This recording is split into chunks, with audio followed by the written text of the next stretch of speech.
Si je te partage cette vidéo, c'est que je m'y suis reconnu. Après l'avoir regardée, je ne vois plus les choses comme avant.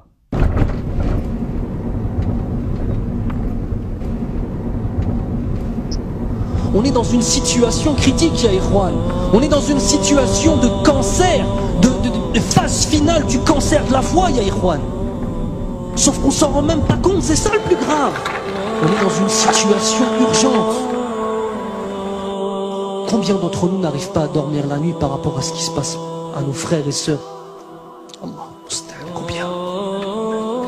Allah. Même al-mahabba, même le lien d'amour, fils abilillah, il a tellement disparu à ce point-là. À ce point-là qu'on est sur Facebook, on voit un truc, on voit une vidéo avec nos frères et sœurs qui se font massacrer. Ah, rahimahumullah. Et 5 minutes après, on est en train de bahak avec quelqu'un au téléphone. Nos cœurs, ils sont morts à ce point-là, subhanallah. Au point que si quelqu'un, on ne le connaît pas, on ne sait pas l'aimer. C'est ça l'amour, fils abilillah. Aimer pour Allah, c'est réussir à aimer quelqu'un que tu n'as jamais vu de ta vie, Yahri. Parce qu'il a une foi qu'il partage avec toi, qui est la chose la plus importante. Est-ce qu'on pense, ne serait-ce que dans nos doigts, à faire des doigts pour nos frères et sœurs à travers le monde? Partout. Est-ce que quand on voit ce qui se passe, nos cœurs ils se retournent? Est-ce qu'on a peur pour nos frères qui se fassent tuer dans la rue? Est-ce qu'on a peur pour eux? Est-ce que quand tu vas rentrer, est-ce que quand je vais rentrer chez moi avec ta femme, elle va voir ton visage, elle va dire qu'est-ce que t'as, ya Habibi? Qu'est-ce qui se passe? Tellement ça va se voir sur nos visages. Quand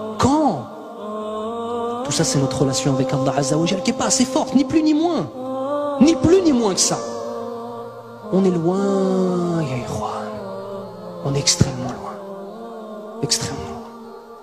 C'est un musulman, même si un bébé, bon, je le crois de dire, ça m'énerve. Tu vas pas tuer le bébé quand même? Moi, je tue le bébé. Mais un bébé de 2 ans par exemple. Moi, je le tue.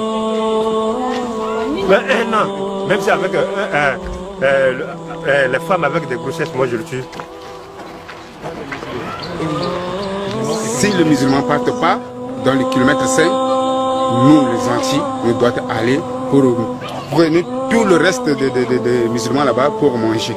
Parce que le musulman c'est bon pour manger. Parce qu'il avait beaucoup de têtes, donc il faut manger comme ça. Bon.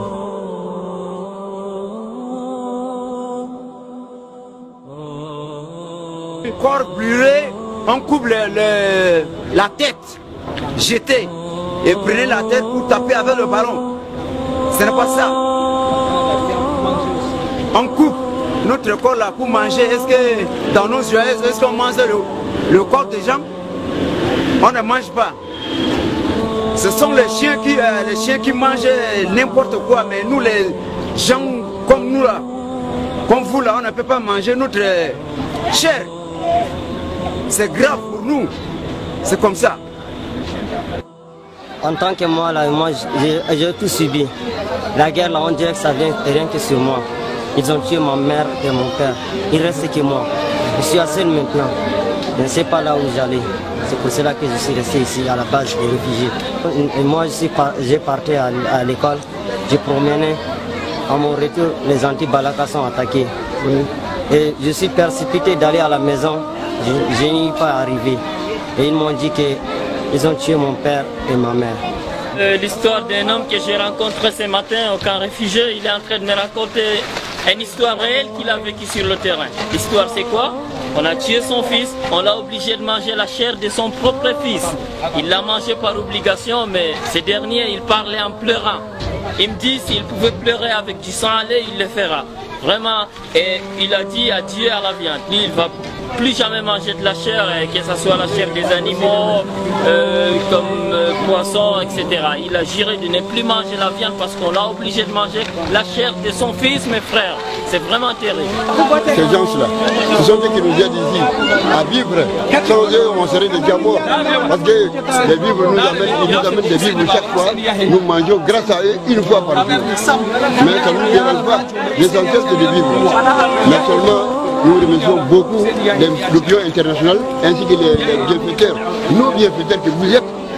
Alors nous vous encourageons de continuer à agir de la même façon pour ne pas que nous mourions de faim. Parce que nous venons de très loin.